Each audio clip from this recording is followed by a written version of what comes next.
Abren sus Biblias, por favor, al libro de Efesios, capítulo 2. Un amén cuando ya lo tengan, hermanos. Vamos a leer del 4 al 5. Efesios 2, 4 al 5.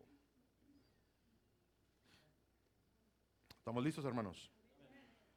Vamos a leer la palabra de Dios en Efesios capítulo 2, versículos 4 y 5.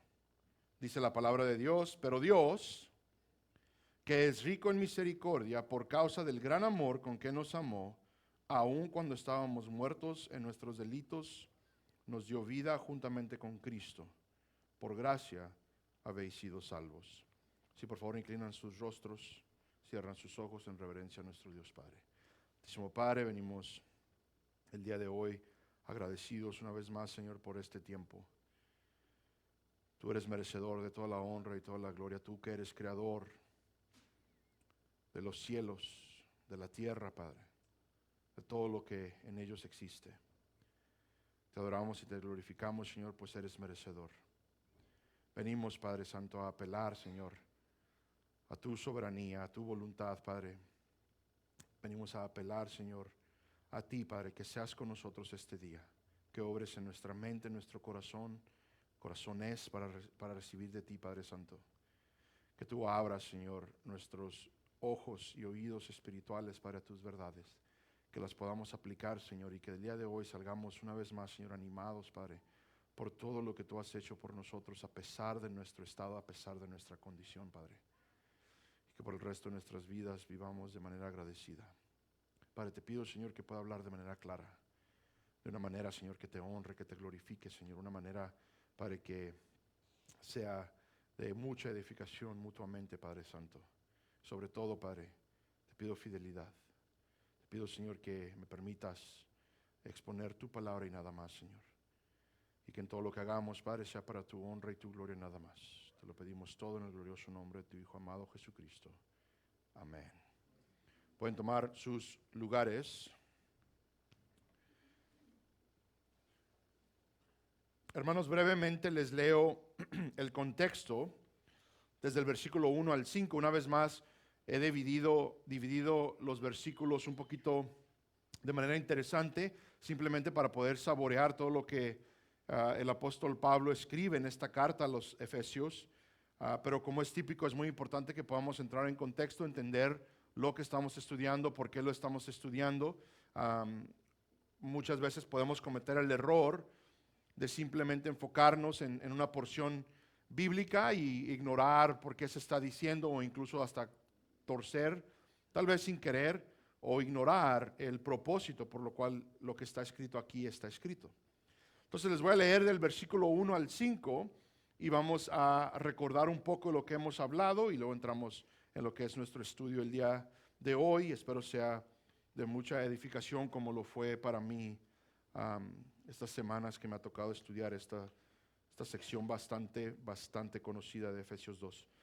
Bueno, Efesios 2, versículo 1 en adelante dice: y Él os dio vida a vosotros, que estabais muertos en vuestros delitos y pecados, en los cuales anduvisteis en otro tiempo, según la corriente de este mundo, conforme al príncipe de la potestad del aire, el espíritu que ahora opera en los hijos de desobediencia, entre los cuales también todos nosotros en otro tiempo vivíamos, en las pasiones de nuestra carne, satisfaciendo los deseos de la carne y de la mente, y éramos por naturaleza hijos de ira, lo mismo que los demás. Les recuerdo, hermanos, lo que estudiamos, de que nosotros en el estado natural estamos completamente corrompidos. Existe una maldad en cada uno de nosotros que muchas veces, tal vez porque se expresa en diferentes niveles, pensamos que hay unos que son mejor que otros, e incluso podemos hasta concluir que hay aquellos que tal vez pudieran llegar a ser buenos. Las escrituras, palabra de Dios, nos indica que no existe tal persona. Aparte de Cristo no hay ni una persona buena. Lo que estudiamos la semana pasada, estudiamos cómo la palabra de Dios misma nos indica que no hay nadie bueno, ni uno, nadie que busque a Dios. Entonces lo que hemos estado viendo y lo que vamos a empezar a considerar es, ok, ¿qué es entonces lo que cambia? Porque una de las cosas que Pablo hace es de que él menciona de que nosotros Antes éramos todo esto. Ha habido un cambio. Si ustedes se han dado cuenta, del versículo 1 en adelante, está hablando en tiempo pasado. Y vamos a llegar entonces al versículo 4, el cual nos indica la razón por la cual ha habido un cambio. Entonces, mi anhelo el día de hoy es de que al considerar uno de los más gloriosos peros en la Biblia, podamos salir de este lugar animados, confortados, tal vez edificados, inspirados a llevar a cabo nuestras responsabilidades delante de Dios, entendiendo tal vez un poco más todo lo que Él ha hecho por nosotros. Una de las cosas que hablamos los jueves, los cuales es un área de la que nos apasiona, yo entiendo, hermanos, de que todos vamos a vivir una vida batallando y luchando. Van a haber cosas que restan, van a haber cosas que aún hacemos que a Dios no le agradan, lo entiendo.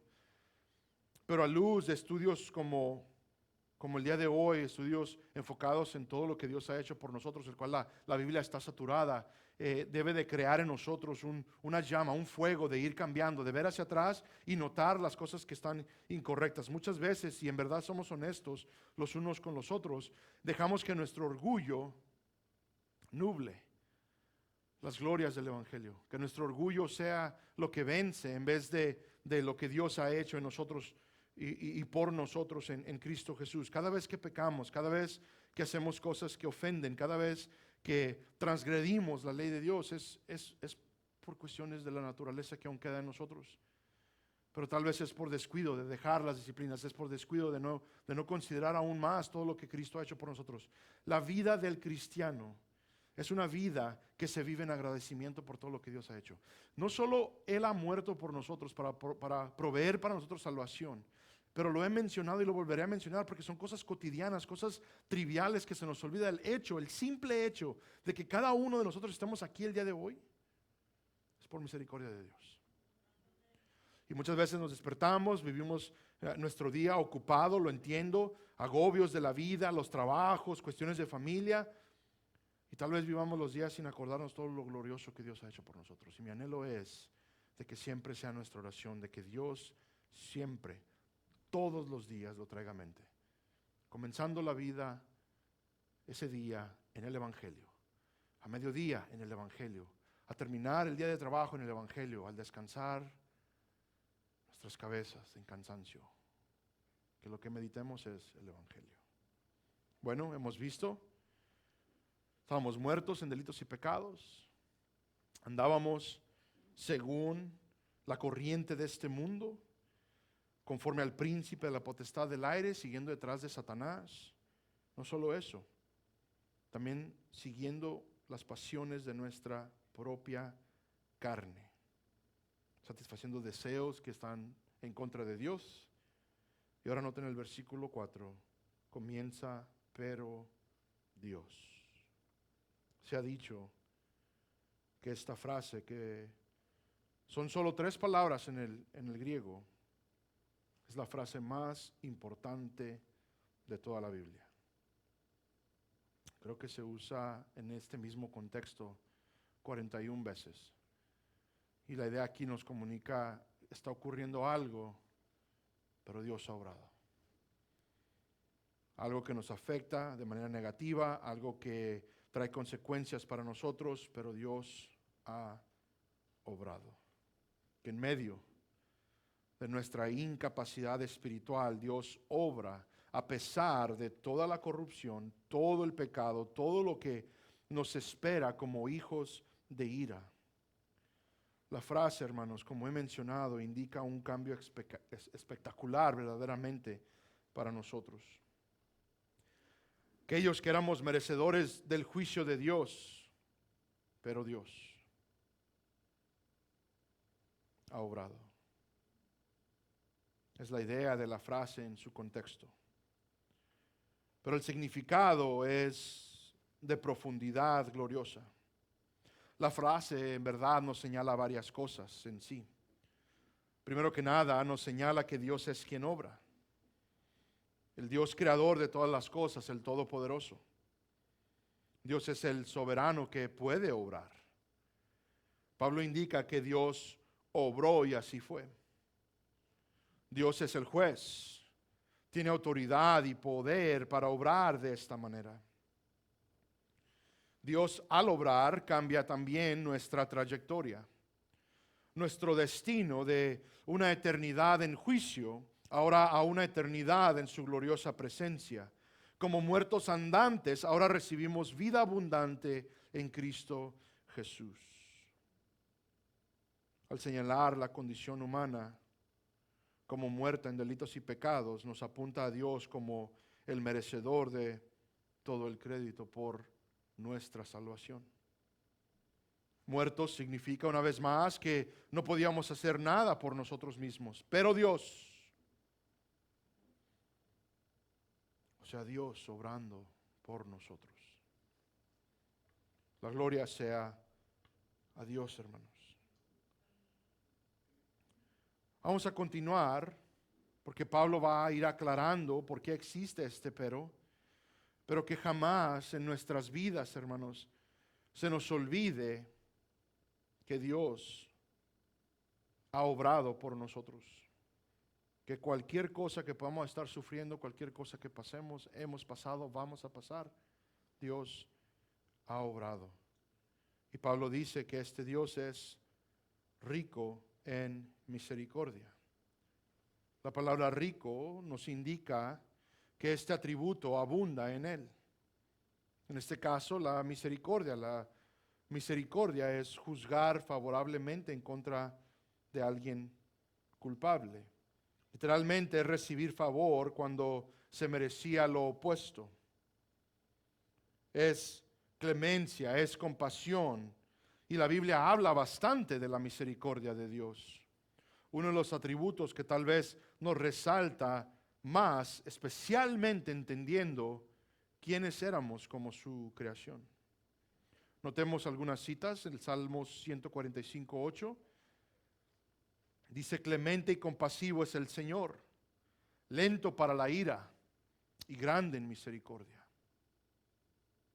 Isaías 55, los versículos 6 al 8. Buscad al Señor mientras puede ser hallado. Llamadle en tanto que está cerca. Abandone el impío su camino y el hombre inicuo sus pensamientos. Vuélvase al Señor, que tendrá de él, ¿qué dice ahí? Compasión. Al Dios nuestro, que será amplio en perdonar. Porque mis pensamientos no son vuestros pensamientos, ni vuestros caminos mis caminos, declara el Señor. Cuando ustedes y yo tenemos una tendencia a vengarnos, cuando ustedes y yo tenemos una tendencia a no perdonar, cuando ustedes y yo tenemos una tendencia a guardar toda la ofensa, todo lo que alguien pudo haber hecho en contra de nosotros, Dios, quien es rico en misericordia, se apiada de nosotros. Si hay una persona, o en mejores términos, si hay alguien que no merecía transgresión en contra de él, es Dios, el Santo. Y aún así extiende a un grupo de transgresores como ustedes y yo misericordia. Nehemías 9:17. Rehusaron escuchar, no se acordaron de las maravillas que hiciste entre ellos. Endurecieron su cerviz y eligieron un jefe para volver a su esclavitud en Egipto. Pero tú eres un Dios ¿de qué? De perdón, clemente y compasivo, lento para la ira y abundante en misericordia. Y fíjense, no los abandonaste. Cuando su pueblo a continuo estaba en rebeldía en contra de él, cuando a cada vuelta de esquina tomaban la oportunidad para ofender a Dios, transgredir su ley, ir detrás de otros dioses, hacer todo lo opuesto que Dios requiere, Dios, quien es lento para la ira y abundante o qué, rico en misericordia, como dice Pablo el día de hoy, no los abandonó. Y es en verdad nuestra historia. Porque nosotros, como vamos a ver un poquito más adelante en el capítulo 2, como aquellos gentiles sin esperanza, en su paciencia, en su misericordia, por su gracia, ha extendido esa compasión a nosotros. Y ahora nos ha hecho su pueblo, sus hijos. La misericordia de Dios lo lleva a ser lento en juzgar. Y esto no es característica mala, es de gran bendición para nosotros. Su misericordia lo lleva a perdonar y tardar su ira para con nosotros. Notemos que la misericordia de Dios resalta cuando juzgamos de manera correcta, es decir, el ser humano, por su pecado y transgresión en contra de Dios, quien es completamente santo, merece ¿qué? Muerte y juicio. Adán y Eva, cuando pecaron, merecían caer muertos en ese instante, entrar al juicio eterno de Dios por su desobediencia. Pero no fue así. Es lo mismo con ustedes y conmigo. El momento que pecamos en contra de Dios, en nuestra conciencia, merecíamos morir. Y en ese instante ser juzgados y entrar en ese mismo juicio. Es lo correcto, lo que merecíamos. Lo justo, podemos decir. Pero no fue así. Dios, quien es misericordioso, que no nos paga con lo que debemos, extiende bendición hacia nosotros cuando merecíamos maldición. Y esto es general. Toda la humanidad que ha existido, todos pecadores, aún disfrutan de la gracia de Dios. Al despertar, al abrir sus ojos, al alimentarse, al disfrutar de los bienes de Dios en esta tierra. Para el creyente, la misericordia resalta en esto y aún más. Vemos la misericordia de Dios en el sacrificio proveído por nosotros para que no solo no entráramos en el juicio de Dios, pero ahora en cambio, y a pesar de nuestro pecado y ofensa en contra de Dios, gocemos de la vida eterna en la presencia de Dios. Pero Dios es el enfoque, que es rico en misericordia. Ustedes y yo, que una vez más merecíamos caer muertos, merecíamos el juicio de Dios en la eternidad, no solo recibimos perdón, sino que ahora recibimos vida abundante en Cristo y recibimos vida eterna con Dios. Si esto no les causa algún tipo de emoción en ustedes, no sé qué. De que Dios en su misericordia, a pesar de lo maldoso que éramos, pecadores que éramos, de toda ofensa, de todo mal paso, de toda transgresión, no solo en contra de Dios, sino en toda su creación, nuestro prójimo que ofendemos a continuo, y aún así dice en Cristo, perdonados. ¿Por qué? Dice ahí, Efesios 2, por causa del gran amor con que nos amó. La Biblia es clara que una de las motivaciones, si lo podemos describir de esa manera, es el amor de Dios hacia nosotros. Dios nos ama. La Biblia es clara. Lo vemos incluso en uno de los pasajes más conocidos de la Biblia, Juan 3:16, porque de tal manera amó Dios ¿a quién? Al mundo, que dio a su Hijo unigénito para que todo aquel que en Él cree, que cree en Él, no se pierda, mas tenga vida eterna. El mismo apóstol en 1 de Juan 4 nos indica que Dios es amor. El verdadero amor se describe de varias maneras en la Biblia. Les voy a presentar dos que nos dejan un poco claro el amor de Dios. En 1 de Juan 3:18 leemos lo siguiente: hijos, no amemos de palabra ni de lengua, sino de hecho y en verdad. por amor, el amor de Dios, fuimos salvos. Fue por su amor que Cristo es enviado. Fue por amor al Padre y a nosotros, por el cual Cristo fue a la cruz y muere por nosotros. Este amor comprobado, ¿por qué? Por hechos. Juan 15:13, nadie tiene un mayor amor que este, que uno de su vida por sus amigos. Cristo nos da el estándar, el entregar la vida por otro es la suprema evidencia de un verdadero amor. Ahora imagínense a alguien muriendo por sus enemigos. Romanos 5 al 8 se los leo. La esperanza no desilusiona, porque el amor de Dios ha sido derramado ¿en dónde? En nuestros corazones, por medio del Espíritu Santo que nos fue dado. Porque mientras aún éramos ¿qué? A su tiempo Cristo murió por los impíos. Porque a duras penas habrá alguien que muera por un justo, aunque tal vez alguno se atreva a morir por el bueno. Pero Dios demuestra su amor para con nosotros en que siendo aún pecadores, Cristo murió por nosotros. La gloria sea a Cristo. Toda la obra de Cristo en amor. Su nacimiento perfecto, su vida perfecta, su muerte en sustitución de ustedes y de mí, pagando por nuestros pecados, su resurrección en gloria, su ascensión a gloria, fue por amor. Amor al Padre y amor por nosotros. Como si no fuera suficiente, podemos ver que este amor, el amor de Dios, es permanente.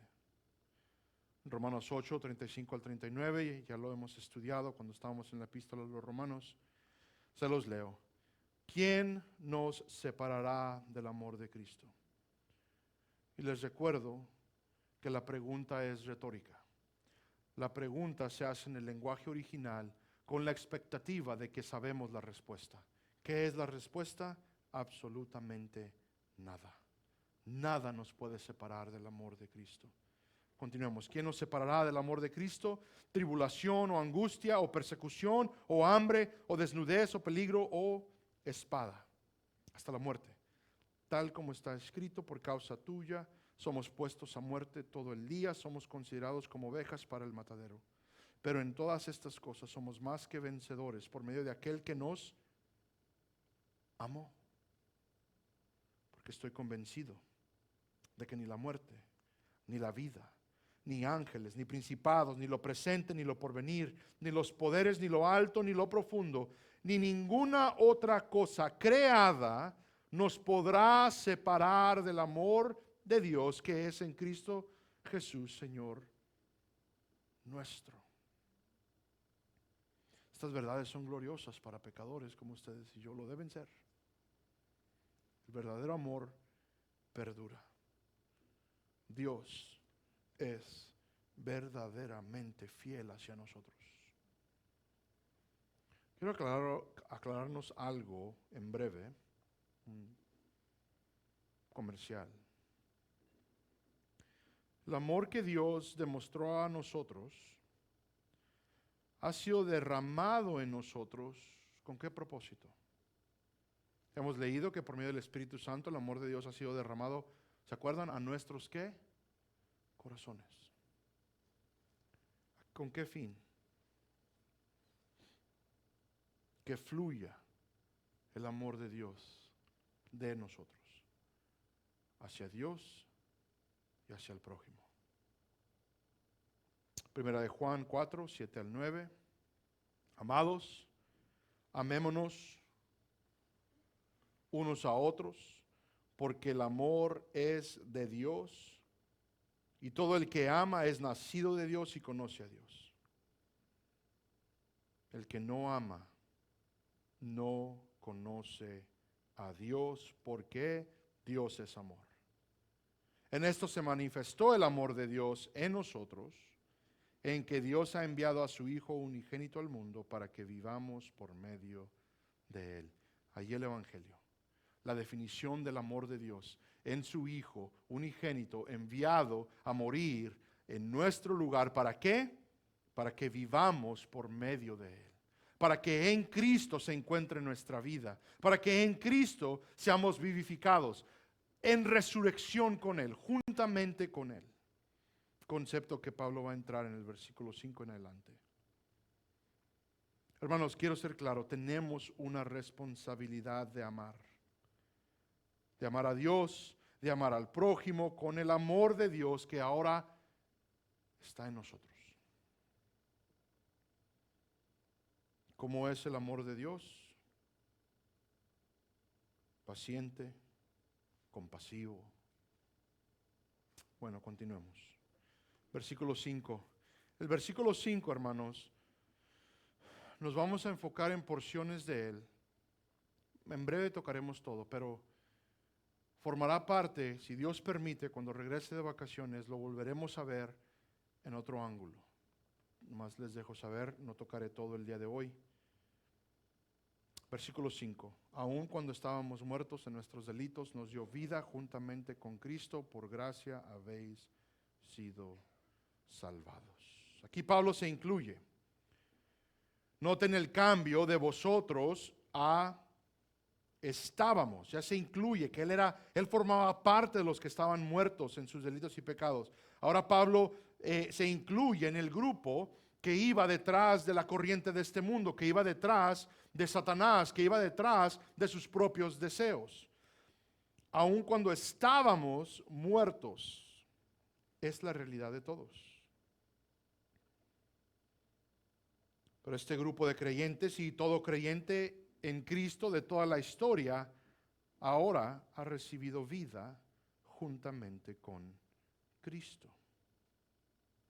Nos habla de una unión con Cristo. De nuevo lo veremos esto un poquito más a profundidad en la próxima sección a futuro. Pero notemos lo que dice Pablo en Romanos 6. Aquellos que se han bautizado recientemente recordarán estas palabras. Romanos 6 del 1 al 11. ¿Qué diremos entonces? Acuérdense, del 1 al 5, Pablo ha expresado todo lo que Dios ha hecho por nosotros en Cristo, como el justo por la fe vivirá. Entonces, inmediatamente entra en el capítulo 6, ¿qué es la respuesta? ¿Qué es la respuesta? ¿Qué diremos entonces? ¿Continuaremos en pecado para que la gracia abunde? Otra pregunta retórica, versículo 2, de ningún modo. Nosotros que hemos muerto ¿a qué? Al pecado. Creyente, has muerto al pecado. En Cristo Jesús has muerto al pecado. Noten la pregunta, ¿cómo viviremos aún en Él? ¿O no sabéis que todos los que hemos sido bautizados en Cristo Jesús hemos sido bautizados en su muerte?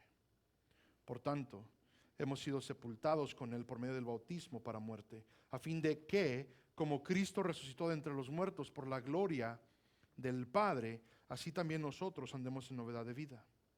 Porque si hemos sido unidos a Él en la semejanza de su muerte, ciertamente lo seremos también en la semejanza de su resurrección, sabiendo esto, que vuestro hombre fue crucificado, que nuestro hombre, viejo hombre, fue crucificado con Él, para que nuestro cuerpo de pecado fuera destruido, a fin de que ya no seamos esclavos del pecado. Porque el que ha muerto ha sido libertado del pecado. Y si hemos muerto con Cristo, creemos que también viviremos con Él, sabiendo que Cristo, habiendo resucitado de entre los muertos, no volverá a morir, ya que la muerte no tiene dominio sobre Él, porque en cuanto Él murió, murió al pecado de una vez para siempre, pero en cuanto vive, vive para Dios. Noten el versículo 11, así también vosotros. Consideraos que muertos para el pecado, pero ¿qué? Vivos para Dios en Cristo Jesús. Les explico algo teológicamente importantísimo. Bueno, también habla de cuestiones doctrinales acerca del bautismo en esta sección, pero una realidad nueva que quiero que entendamos, lo que Pablo argumenta, es de que cuando nosotros somos unidos a Cristo en fe, por medio de la fe, Lo que Pablo está explicando es de que hemos sufrido una muerte. Ha muerto el viejo hombre. El viejo hombre va a la cruz con Cristo, cuelga con Cristo, es puesto a muerte con Cristo y sepultado con Cristo. Y también experimentamos entonces una resurrección a vida espiritual. Ahora a estar capacitados, habilitados, ¿para qué? Para adorar a Dios, para glorificarle, para ofrecer a Él vidas que le agradan. Pero notemos, porque esta es una realidad que mucho cristiano o tal vez no sabe, no se le ha explicado o la ignoramos. De que ustedes y yo estamos muertos al pecado. El dar la excusa de que por nuestra carne seguimos en pecado, llega a cierto punto donde cruzamos un límite.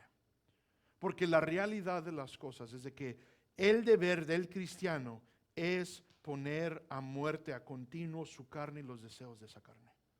Y esto viene por medio de disciplinas. Esto viene por medio de todo lo que Dios ha proveído para nosotros. El congregarse, el estar en comunión entre los hermanos, el leer la palabra de Dios, el estar en oración, el ayunar, el llevar a cabo las disciplinas bíblicas cristianas, para ir poniendo cada día un poco más a muerte la carne. Es la realidad de nuestra vida en Cristo. Pero bueno, aquí nuestro punto primordial de esta sección, hablamos un poco de esto la semana pasada, pero ahora es muy importante que reconozcamos que hemos sido vivificados por Dios. Entonces, no solo hemos muerto al pecado, no solo hemos muerto a nuestra carne, a los deseos que ahí existían o deberíamos de haber muerto, sino que ahora hemos compartido con Cristo su resurrección, vivificados con Cristo en Cristo Jesús. Hemos resucitado con Cristo, ¿a qué? A una vida nueva, a una vida que ahora agrada a Dios y que busca agradar a Dios. Porque tenemos que aclarar, ¿verdad? Muchos dicen, no, mi vida se encuentra en Cristo, escondida en Cristo, lo vamos a leer. Ya no tengo yo que hacer nada. Dios se agrada por mí en Cristo. Y eso es cierto absolutamente. Pero tenemos la responsabilidad de buscar agradar a Dios por nuestras vidas ahora. No podemos convencernos, es el punto de Romanos 6, de que porque ahora Cristo ha agradado a Dios y mi vida se encuentra en Cristo, ahora yo puedo vivir como yo quiera y Cristo es a mi agrado y ahora Dios está agradado conmigo porque Cristo vivió perfectamente. ¿No es lo justo? He escuchado el argumento. Es el argumento que hacen los liberales de estas cuestiones. La gracia barata, la gracia que yo creo no es la bíblica, el decir, puedes hacer lo que tú quieras, la gracia lo cubre todo. Lo estamos viendo en Romanos 6, no es el punto. Ahora, notemos que el versículo menciona que esto es por gracia, favor inmerecido. Esto es de Dios hacia nosotros, somos los recipientes de la gracia de Dios. Nada que nosotros hayamos hecho merita el trato que hemos recibido por Dios en Cristo Jesús. Quiero que quede claro. Nuestra salvación no tiene nada que ver con nosotros. En ningún punto de toda la historia redentora tuvimos algo que ver por el cual ganamos esta salvación. He escuchado a un predicador, se me va su nombre, dice, lo único que ustedes y yo traemos a la mesa, incluso creo que es MacArthur, dice, es nuestro pecado. Es lo único que ofrecemos en esta salvación, nuestro pecado. Todo es por gracia, la gracia de Dios. Igual, lo vamos a ver un poquito más con profundidad a futuro, si Dios permite, pero que quede claro, la salvación de Dios es solo por su gracia hacia nosotros, completamente de Dios. Solo Él recibe el crédito, solo Él recibe la gloria, solo Él recibe la honra, solo Él es merecedor de toda alabanza. Amén. Amén, hermanos. Pablo hoy continúa explicándonos realidades del ser humano y de Dios y la obra de Cristo. Hoy vemos que cuando estábamos perdidos, muertos con rumbo al infierno, Dios se introduce en la escena para salvarnos por su gracia y misericordia hacia nosotros, a pesar de nuestros pecados y ofensas mortales en contra de Él. Él extiende misericordia hacia nosotros. Esta misericordia de Dios es la razón de todo para todos. Pero un día ya no más la extenderá.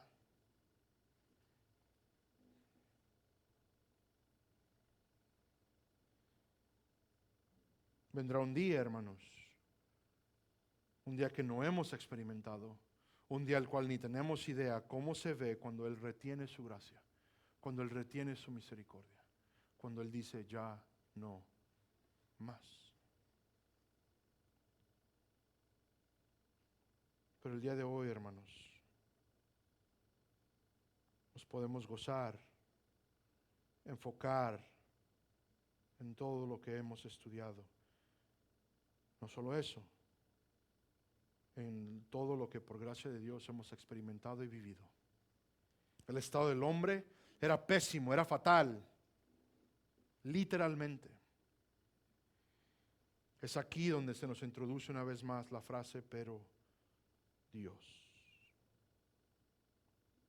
que es verdaderamente el enfoque de absolutamente todo, en específico nuestra salvación. Dios actuó. Dios obró. Muertos en delitos y pecados, pero Dios. Siguiendo la corriente de este mundo, pero Dios. Siguiendo detrás de Satanás, pero Dios. Hijos de ira, merecedores de juicio, merecedores de una eternidad en el infierno, pero Dios, que es rico en misericordia. Agreguen lo que ustedes gusten a la lista. Necios, pero Dios. Desobedientes, pero Dios. Mentirosos, pero Dios. Fornicarios, pero Dios. Adúlteros, pero Dios. Idólatras, pero Dios. Cualquier cosa que ustedes gusten. Pero Dios ha obrado.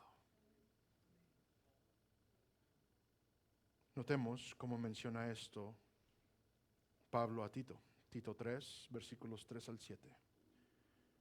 Porque nosotros también, ¿qué dice ahí, hermanos? En otro tiempo éramos necios, desobedientes, extraviados, esclavos de deleites y placeres diversos, viviendo en malicia y envidia, aborrecibles y odiándonos unos a otros. Pero, la misma frase, cuando se manifestó la bondad de Dios nuestro Salvador y su amor hacia la humanidad, Él, ¿qué hizo? Nos salvó. No por obras de justicia que nosotros hubiéramos hecho, sino conforme a ¿qué? Su misericordia, por medio del lavamiento, la regeneración y la renovación por el Espíritu Santo que Él derramó sobre nosotros abundantemente por medio de Jesucristo nuestro Salvador, para que justificados por su gracia fuéramos hechos herederos según la esperanza de la vida eterna. Y es aquí donde enfatizo lo que debe ser nuestra respuesta. De que en gratitud vivir la realidad de estas gloriosas verdades. Dios nos ha vivificado, hermanos, hermanas. Hemos obtenido vida en Cristo Jesús. Como vivíamos antes, en pecado, transgresión tras transgresión, siguiendo a este mundo, la corriente de este mundo, siguiendo detrás de Satanás, siguiendo nuestros propios deseos pecaminosos, ya no debe ser, ya no más. Lo he escuchado, es una de las frases que más si puedo ser transparente con ustedes, tal vez un poco ofensivo, lo que más me harta es escuchar cuando las personas me dicen, no puedo, yo soy así, yo vengo de acá, yo soy de acá, así es como soy. No, en Cristo hemos sido vivificados. El viejo hombre ha muerto. La excusa, pero es que pastor, yo soy así. La excusa de que, pero es que no puedo cambiar, pero es que no. Apela a Dios. Apela a las verdades de Dios. Lee la palabra de Dios. Instrúyete en la disciplina del Señor. Debe haber cambios. De que sea difícil, absolutamente lo entiendo. Pero de que vengan directamente a mí y decirme, no, no aplica a mí, eso es entre ustedes y Dios. No, pastor, pero es que yo soy de acá. Y no digo ninguna nación porque, o de estado, porque se me ofenden de verdaderamente, ¿va? Ustedes ahí, ¿cómo dicen? Pónganse el chaleco si les queda. Lo he experimentado por muchos años como pastor. Diferentes personas que vienen a mí. Y esa es su respuesta en cuanto hay un llamado a las verdades que ahora son nuestras en Cristo. Dios ha obrado. Dios ha obrado. Es lo que la palabra de Dios nos dice. Dios ha dado vida y vida abundante en Cristo. Todo lo que es del mundo, todo lo que es de Satanás, todo lo que es de nuestra carne debe ser rechazado, debe ser puesto a muerte en nosotros. Ya se los mencioné. No es justo vivir desagradando a Dios, disculpen, como si no hubiera hecho nada en nosotros y por nosotros. La gracia de Dios, su misericordia, su amor ha sido derramado sobre nosotros. ¿Para qué? Para que vivamos para Dios y nadie más. Ya no vivir para uno mismo, no vivir para el mundo, vivir para Dios, demostrando nuestro amor no solo con palabras, sino con hechos en obediencia a su palabra. Una de las cosas que vemos a continuo, el cual ofende a Dios, es de que su pueblo le adore, le glorifique solo de labios. Que el corazón que hemos recibido de carne, que el corazón por el cual el Espíritu Santo ha derramado su Dios en nosotros, esté lejos de Él. Hermanos, que salgamos el día de hoy genuinamente buscando agradar a Dios, al amarle a Él con todo nuestro ser, al igual que a nuestro prójimo. Lo he dicho, lamentablemente no ocurre. Ya tenemos esa reputación que no podemos dejar, de que los cristianos no aman por el trato que vemos entre nosotros, por el trato que vemos, cómo tratamos a los demás, cómo tratamos a los pecadores, cómo tratamos a las personas que huyen de Dios, cómo tratamos a las personas que fallan, cómo tratamos a todos en nuestra debilidad. Sin embargo, el cristiano debe ser el ciudadano estelar, el que ama a sus vecinos, el que ama al prójimo, el que ama a Dios. ¿Por medio de qué? De su servicio, de una obra, de una vida entregada a la obra, de una vida entregada completamente a Dios, sacrificando nuestros propios anhelos, nuestros propios deseos, para que Dios sea glorificado y nuestro hermano o hermana en Cristo edificada. Esa es la vida a la cual hemos sido llamados. Creyente, el día de hoy te llamo a que examinemos nuestras vidas. Veamos si el amor de Cristo verdaderamente ha sido derramado en nuestros corazones. O si hay alguna área en nuestra vida que demuestre lo opuesto. Y si es así, que clames a Dios por perdón. Hemos leído el día de hoy, Dios es rico en misericordia, lento para la ira, es compasivo, clama a Él. Disponible está su misericordia. Pero si eres hijo, hija de Dios el día de hoy, vive adecuadamente. Llamémonos la atención cuando sea necesario. Glorifiquemos a Dios juntos. Amén.